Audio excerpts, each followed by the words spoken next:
Hello friends, welcome back to my channel. কেমন আছেন সবাই? আশা করি সবাই অনেক ভালো আছেন। তো বন্ধুরা, দুমুটো বিকেল গল্পের নতুন দুইটা পর্ব নিয়ে চলে আসলাম। আশা করি গল্পটি ভালো লাগবে। গল্পটি প্রথম থেকে শেষ পর্যন্ত পড়বেন, আর গল্পটি কেমন হলো অবশ্যই কমেন্ট বক্সে জানাবেন। তো আজকে অনেকগুলা গল্প দেওয়া হবে, তো আমাদের সাথেই থাকুন, গল্পগুলো উপভোগ করুন। আশা করি গল্পগুলো ভালো লাগবে। তো বন্ধুরা, মোবাইলের সাউন্ডটি কমিয়ে নিয়ে গল্পটা শেষ পর্যন্ত পড়তেই থাকুন। ধন্যবাদ সবাইকে। Hello friends, welcome back to my channel. কেমন আছেন সবাই? আশা করি সবাই অনেক ভালো আছেন। তো বন্ধুরা, আপনাদের জন্য নতুন একটা গল্প নিয়ে চলে আসলাম। তো গল্পের 2 নম্বর পর্ব। তো আশা করি গল্পটি ভালো লাগবে।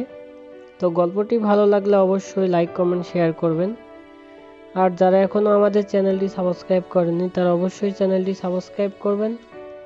আমরা নিয়মিতই আমাদের এই চ্যানেলে গল্প দেব, তো আমাদের সাথেই থাকুন, গল্পগুলো উপভোগ করুন। আশা করি গল্পগুলো অনেক ভালো লাগবে। আর যারা এখনও চ্যানেলটি সাবস্ক্রাইব করেননি তারা অবশ্যই সাবস্ক্রাইব করে বেল বাটনটি বাজিয়ে দিন। তো আজকে আমাদের আলোচনার বিষয় কম্পাস জরিপ। কম্পাস জরিপ কাকে বলে? যে জরিপে প্রধান যন্ত্র হিসাবে কম্পাস ব্যবহৃত হয় তাকে কম্পাস জরিপ বলা হয়। কম্পাস একটি কৌণিক যন্ত্র বিধায় এই জরিপের কৌণিক জরিপের আওতাভুক্ত। মধ্যরেখা কাকে বলে? দর্শক বিন্দুগামী পৃথিবীর উত্তর ও দক্ষিণ মেরু সংযোগকারী রেখাই মধ্যরেখা। দর্শক বিন্দুগামী পৃথিবীর চুম্বকীয় উত্তর ও দক্ষিণ মেরু সংযোগকারী রেখাকে চুম্বকীয় মধ্যরেখা এবং ভৌগোলিক উত্তর ও দক্ষিণ মেরু সহযোগকারী রেখাকে ভৌগোলিক বা প্রকৃত মধ্যরেখা বলা হয়। বিয়ারিং কাকে বলে? মধ্যরেখা হতে দানাবর্তে কোনো রেখা পর্যন্ত সৃষ্ট আনুভূমিক দৈর্ঘ্যকে বিয়ারিং বলা হয়। চুম্বকীয় ঐন্যকের সংজ্ঞা লেখো। প্রকৃত মধ্যরেখা ও চুম্বকীয় মধ্যরেখার মধ্যবর্তী আনুভূমিক কোণকে চুম্বকীয় ঐন্যক্য বলা হয়। লোকাল অ্যাট্রাকশন কি? এটি কিভাবে শনাক্ত ও পরিহার করা যায়? কম্পাসের আকর্ষণ এলাকায় চুম্বক আকর্ষিত সামগ্রী থাকলে কম্পাসের চুম্বক শলাকা চুম্বকীয় রেখা নির্দেশ না করে কিছুটা বিক্ষেপিত হয়। এই বিক্ষেপণকে লোকাল অ্যাট্রাকশন বা স্থানীয় আকর্ষণ বলা হয়। তো বন্ধুরা, আশা করি গল্পটি আপনাদের অনেক অনেক ভালো লাগবে। তো গল্পটি ভালো লাগলে অবশ্যই লাইক কমেন্ট শেয়ার করুন। আর যারা এখনও আমাদের চ্যানেলটি সাবস্ক্রাইব করেনি তারা অবশ্যই চ্যানেলটি সাবস্ক্রাইব করুন। আর মোবাইলের সাউন্ডটি কমিয়ে নিয়ে গল্পটা পড়তেই থাকুন। আশা করি গল্পটি আপনাদের অনেক অনেক ভালো লাগবে। সম্মুখ বিয়ারিং এবং পশ্চাৎ বিয়ারিং এর অন্তর্ফল 180 ডিগ্রি বলতে কি বোঝায়? আমরা জানি স্বাভাবিক দূরত্বের জন্য মধ্যরেখা বা উত্তর রেখাগুলো পরস্পর সমান্তরাল। তাই এবি রেখা ও এ ও বি বিন্দুতে অঙ্কিত উত্তল রেখাদ্বয় সমান্তরাল এবং এবি রেখা ছেদক। এখন এবি রেখার সম্মুখ বিয়ারিং আলফা হলে পশ্চাৎ বিয়ারিং আলফা প্লাস 180 ডিগ্রি। তাই সহজেই বলা যায়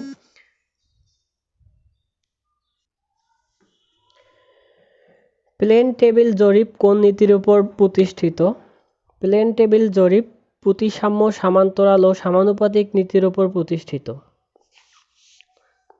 প্লেন টেবিল জরিপে জরিপলিপি করে না কেন? প্লেন টেবিল জরিপে জরিপ একটি লৈখিক জরিপ এবং এর নকশা তৈরির কাজ মাঠেই শেষ করতে হয় বিধায় এই জরিপে জরিপলিপি করে না এবং করার দরকারও হয় না।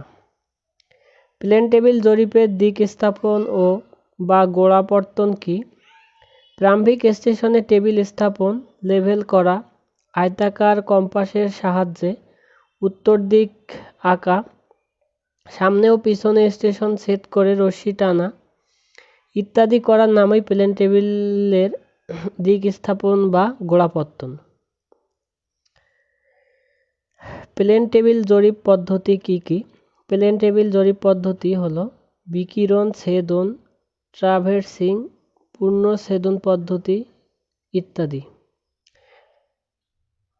প্লেন টেবিল জরিপে পূর্ণ দিক স্থাপন বা পূর্ণ গোড়াপত্তন কি? প্লেন টেবিলের প্রথম স্টেশনে অবস্থানের সাথে সমান্তরাল করে দিক স্থাপনকে পূর্ণ দিক স্থাপন বলা হয়। এলিডেড এর কাজ বা ব্যবহার কি? এলিডেড তার দৃষ্টিপাত বস্তু ও টার্গেট স্টেশন বিন্দুর সংযোজিত সুনির্দিষ্ট দৃষ্টিরেখা নির্ধারণ করে এবং দৃষ্টিরেখার সমান্তরাল স্টেশন বিন্দুতে রশ্মি টানতে সুযোগ দেয়। প্লেন টেবিলের দিক স্থাপনের জন্য কোন পদ্ধতি ভালো এবং কেন? প্লেন টেবিলের দুটি পদ্ধতিতে দিক স্থাপন বা গোড়াপত্তন করা যায়। এর মধ্যে পশ্চাদদৃশ্যের মাধ্যমে দিকে স্থাপন করা ভালো, কেননা চুম্বক শলাকার মাধ্যমের দিক পত্তনকালে চুম্বক শলাকা স্থানীয় আকর্ষণের আকর্ষিত হয়ে বিভ্রান্তিকর উত্তর দিক প্রদর্শিত হতে পারে, ফলত জরিপ নকশাও বিভ্রান্তকর ভুলে ভরা হয়ে যেতে পারে। প্লেন টেবিল জরিপ বলতে কি বোঝায়? প্লেন টেবিল জরিপ সমান্তরাল সমানুপাতিক নীতির উপর প্রতিষ্ঠিত একটি লৈখিক জরিপ পদ্ধতি। সচরাচর ঘের জরিপ পদ্ধতিকেও অধিক ব্যবহার করা হয়। এই জরিপকালের ব্যবহার যন্ত্রপাতির মধ্যে প্লেন টেবিল প্রধান ভূমিকা পালন করে, তাই একে প্লেন টেবিল জরিপ বলা হয়। দুবিন্দু সমস্যা কখন ব্যবহার করা হয়? যখন ভূমিতে দুটি নির্দিষ্ট বিন্দু, যেগুলোর অবস্থান পূর্বেই নকশায় চিহ্নিত আছে, এরূপ দুটি বিন্দু হতে পর্যবেক্ষণের মাধ্যমে ভূমিতে স্থাপিত টেবিলের কোনো বিন্দুর অবস্থান নকশায় চিহ্নিতকরণের দরকার হয় না তখন দুই বিন্দু সমস্যা প্রক্রিয়া ব্যবহার করা হয়। তো বন্ধুরা, আশা করি গল্পটি আপনাদের অনেক ভালো লাগতেছে। তো গল্পটি ভালো লাগলে অবশ্যই লাইক, কমেন্ট, শেয়ার করুন। আর যারা এখনও আমাদের চ্যানেলটি সাবস্ক্রাইব করেননি তারা অবশ্যই চ্যানেলটি সাবস্ক্রাইব করুন। আর মোবাইলের সাউন্ডটি কমিয়ে নিয়ে গল্পটি শেষ পর্যন্ত পড়তেই থাকুন। আশা করি গল্পটি আপনাদের অনেক ভালো লাগবে। তো আপনাদের পছন্দের একটি গল্প, তো নিয়মিতই গল্পটি আমাদের এই চ্যানেলে পাবেন। তো কেউ চ্যানেলটি আনসাবস্ক্রাইব করবেন না, আমাদের সাথেই থাকুন এবং গল্পগুলো শেষ পর্যন্ত পড়তেই থাকুন। আশা করি গল্পগুলো আপনাদের অনেক ভালো লাগবে। প্লেন টেবিল জরিপ লিপি ব্যবহার করা হয় না কেন? প্লেন টেবিল জরিপে বিভিন্ন রেখার মান ও আলামত সমূহ অবস্থানের সরাসরি মাঠ নকশায় আঁকা হয়, তাই জরিপ লিপি ব্যবহারের প্রয়োজন হয় না। প্লেন টেবিল জরিপের বিকিরণ পদ্ধতি সংক্ষেপে আলোচনা করো। ত্রিভুজায়ন বা থিওলাইট স্টেশনের মধ্যবর্তী এলাকায় বিদশ তথ্যাদি নকশার সন্নিবেশকরণে এই পদ্ধতি বিশেষভাবে উপযোগী। এতে প্লেন টেবিলে মাঠে এমন স্থাপন বসানো হয় যেন বিভিন্ন বস্তু সহজে দেখা যায়। এই পদ্ধতি প্লেন টেবিল স্টেশন হতে টেবিলে আটকানো কাগজে বস্তুকে নিশানা করে রেখা টানা হয় এবং সরাসরি দৈর্ঘ্য পরিমাপকে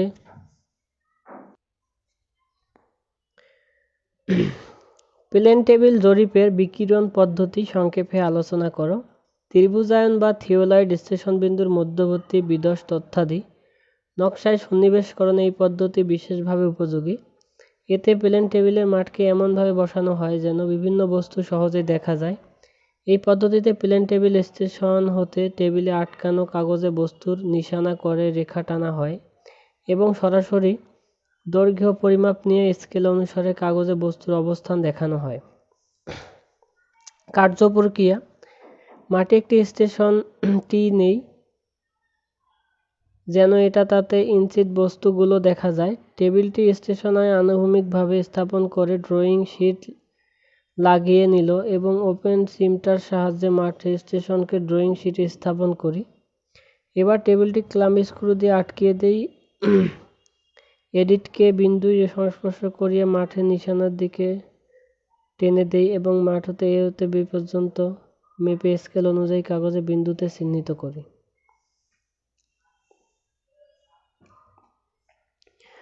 অন্যান্য জরিপের তুলনায় প্লেন টেবিল জরিপের সুবিধাগুলো নিম্নে দেয়া হলো।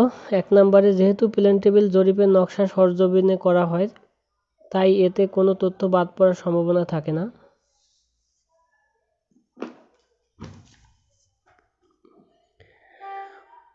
জরিপকর মাঠে সরাসরি নকশায় অঙ্কিত তথ্যাদি যাচাই করে নিতে পারে।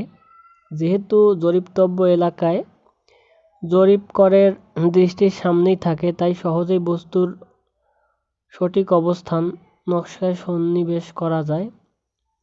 এতে সরাসরি পরিমাপ গ্রহণের দরকার পড়ে না, এতে জরিপলিপি লেখার দরকার পড়ে না, তাই ভ্রান্তির পরিমাণ হ্রাস পায়। চুম্বক আকর্ষিত এলাকার জন্য এটা বেশ উপযোগী।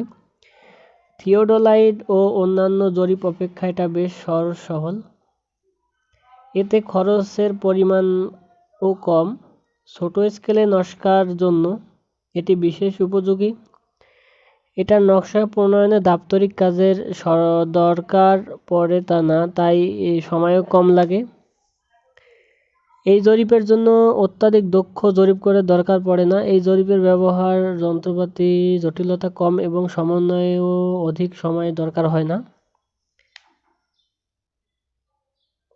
সরাসরি পরিমাপ গ্রহণ করতে হয় না বিধায় বন্ধুর ও পার্বত্য এলাকায় সহজেই এই জরিপ করা হয়।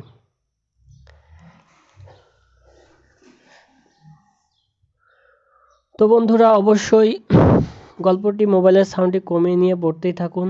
আর যারা এখনও চ্যানেলটি সাবস্ক্রাইব করেননি তারা অবশ্যই চ্যানেলটি সাবস্ক্রাইব করুন। তো নিয়মিতই আমাদের চ্যানেলে গল্পগুলো পাবেন। তো অবশ্যই মোবাইলের সাউন্ডটি কমিয়ে নিয়ে গল্পটি পড়তেই থাকুন। আশা করি গল্পটি অনেক ভালো লাগবে। আর যারা এখনও গল্পটিতে লাইক দেননি তারা অবশ্যই গল্পটিতে লাইক দিন, আর লাইক দিয়ে জানিয়ে দিন, কমেন্ট করে জানিয়ে দিন গল্পটি কেমন হলো।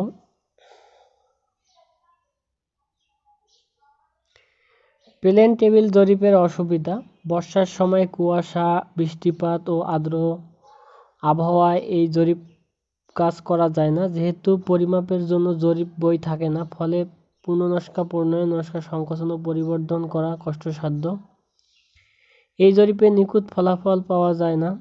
প্রতিবন্ধকতাপূর্ণ এলাকায় জরিপ করা কষ্টকর। এই জরিপের সব কাজ মাঠে সমাধা করতে হয় বিধায় রোদে কষ্টকর অবস্থায় পড়তে হয় এবং চোখ ঝলসে যায়, ভুল হওয়ার সম্ভাবনা থাকে। এতে যন্ত্রপাতি স্থানান্তর ও বহনে ঝামেলায় পড়তে হয়। অনেকগুলো ছোটোখাটো যন্ত্রপাতি ব্যবহার করতে হয় বিধায় এগুলো হারিয়ে যাওয়ার সম্ভাবনা থাকে। সীমিত আকারে ড্রয়িং শিট ব্যবহার করে জরিপ করতে হয় বিধায় নতুন শিট সংযোগ করা ঝামেলাপূর্ণ।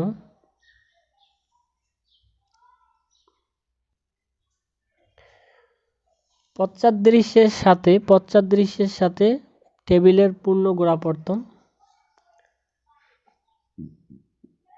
প্লেন টেবিল জরিপের পূর্ণ গোড়াপত্তনের জন্য একটি সর্বোৎকৃষ্ট পদ্ধতি। প্রথম স্টেশনে বিন্দু টেবিলের সংস্থাপন করে পরবর্তীতে যে স্টেশন চিহ্নিত করে রেখা টানা হয়েছে ওই স্টেশনে টেবিলে বসিয়ে রেখা বরাবর এডিডেট রেখে বোর্ডকে উল্লম্ব অক্ষে ঘুরিয়ে প্রথম স্টেশনকে সেট করে টেবিল আটকে স্ক্রু দিতে হবে এবং জরিপের অন্যান্য রেখা টানতে হবে এবং পরবর্তী স্টেশনগুলো চিহ্নিত করতে হবে। অবশ্যই টেবিলের সেন্টারিংয়ের প্রতি লক্ষ্য রাখতে হবে। প্লেন টেবিল জরিপের ইন্টারসেকশন পদ্ধতি বর্ণনা করো। এই পদ্ধতি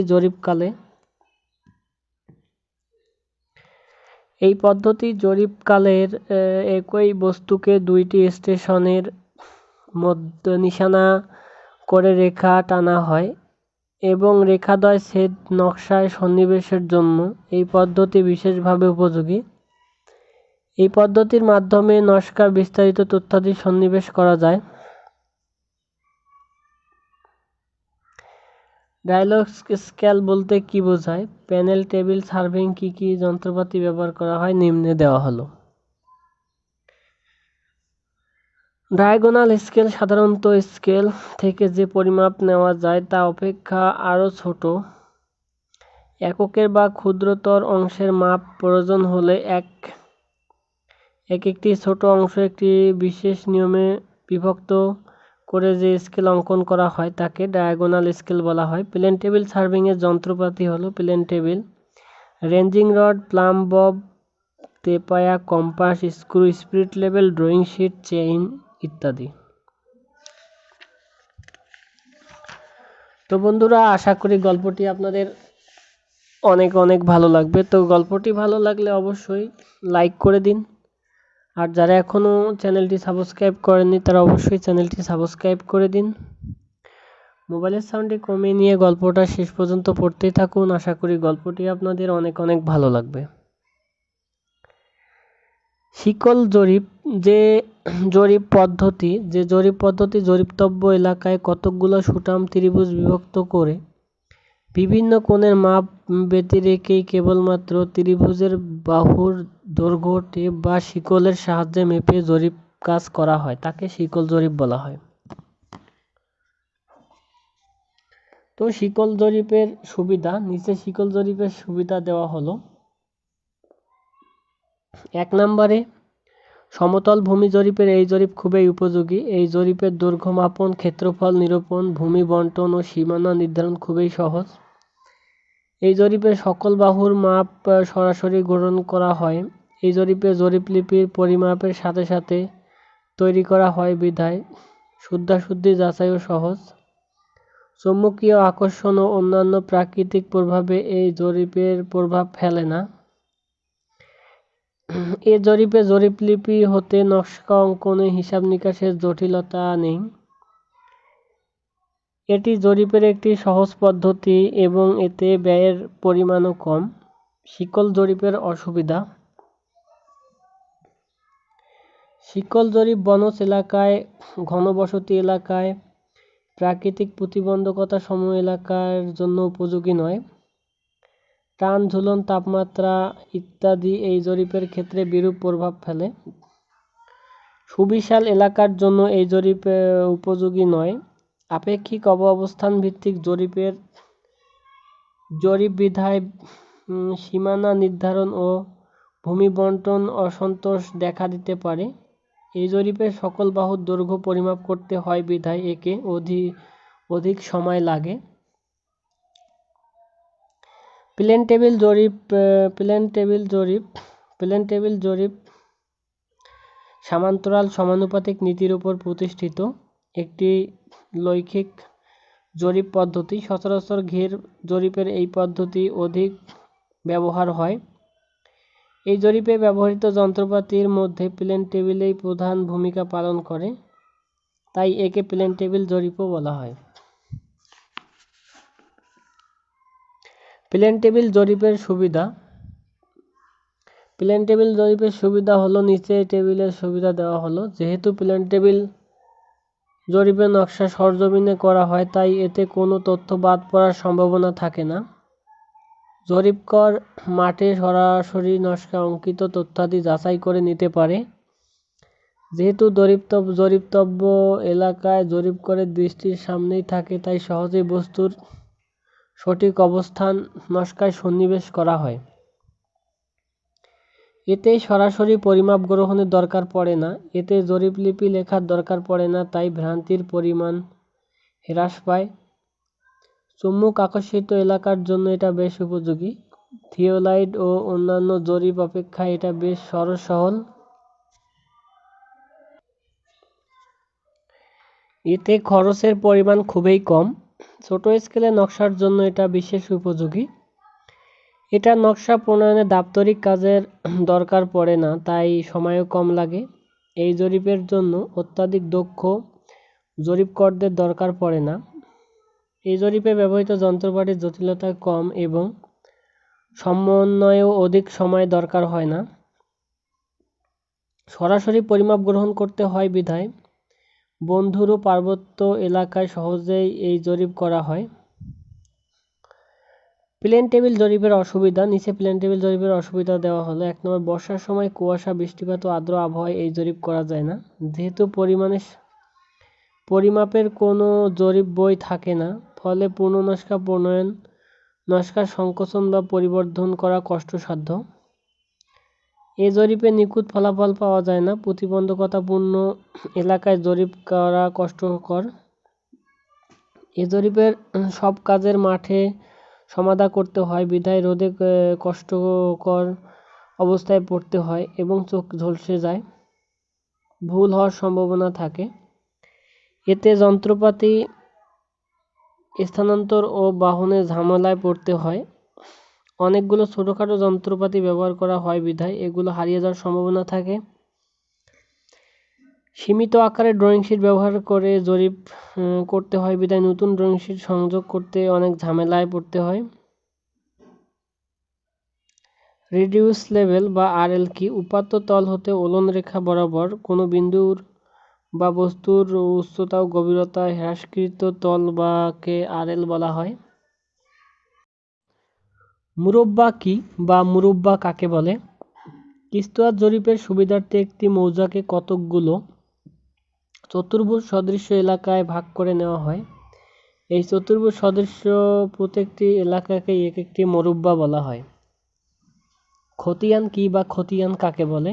মৌজায় এক বা একাধিক মালিকের জমির বিবরণ যে নির্ধারিত ফরমে পৃথক নাম্বার দিয়ে লিপিবদ্ধ করা হয় বা চিহ্নিত করা হয় তাকে খতিয়ান বলা হয়। পর্চা কি বা পর্চা কাকে বলে?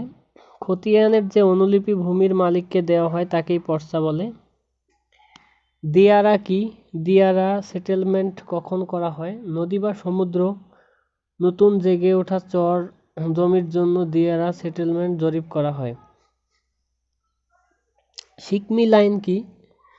কিস্তুয়াত জরিপের প্রতিটি মুরব্বার জমির প্লটগুলোকে নিখুঁতভাবে নকশায় ওঠানোর জন্য বেশিরভাগ প্লটে লম্বালম্বি আইলের মোটামুটি সমান্তরালে 2 শিকল অন্তর অন্তর যে সকল রেখা টানা হয় এগুলোকে সিকমি লাইন বা সিকমি বলা হয়। কিস্তুয়াত জরিপের উদ্দেশ্য। কিস্তুয়াত জরিপের উদ্দেশ্য নিম্নে দেওয়া হলো: 1 নম্বরে জমির মালিকানা ও সত্ত্ব নিরূপণ, জমির খাজনা বা কর নির্ধারণ, জমির শ্রেণীভেদ নির্ধারণ, জমির বিক্রয় ও হস্তান্তরের সুযোগ দান, ব্যক্তিগত ও সরাসরি অর্পিত সম্পত্তি সম্পর্কে জানা ইত্যাদি।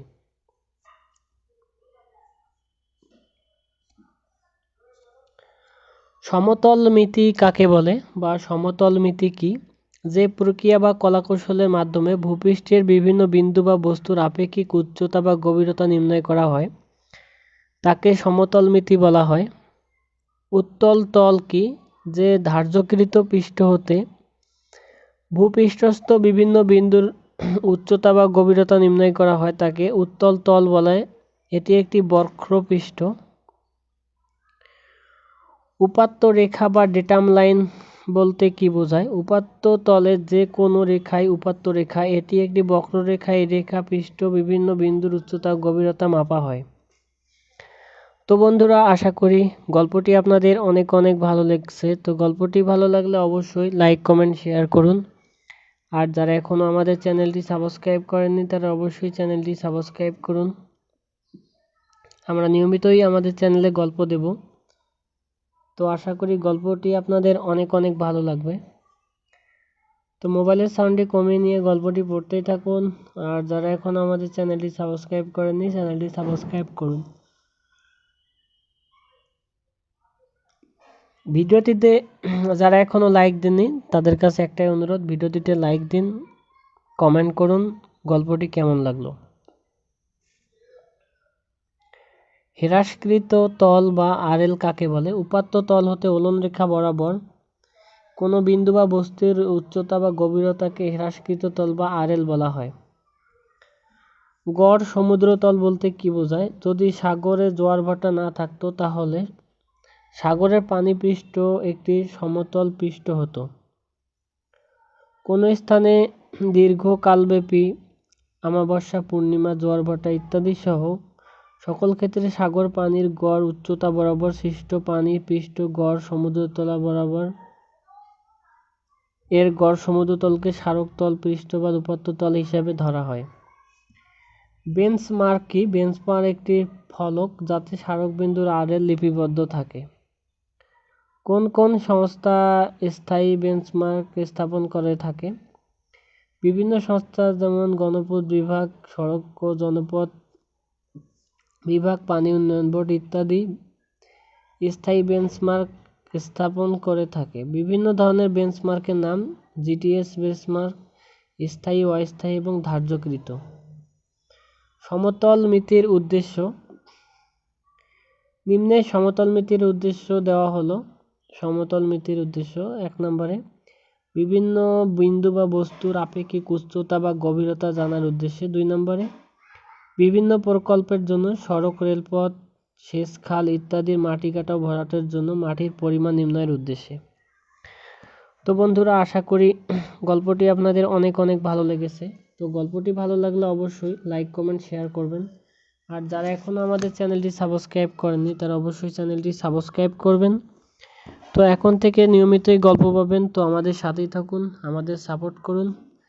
আর আমাদের যেভাবে সাপোর্ট করে যাচ্ছেন একইভাবে সাপোর্ট করুন। আমরা নিয়মিত আপনাদের গল্পগুলো দেব। আর গল্পগুলো পড়ার পর লাইক, কমেন্ট, শেয়ার করতে ভুলবেন না। আমাদের সাথেই থাকুন, গল্পগুলো পড়তেই থাকুন। ধন্যবাদ সবাইকে।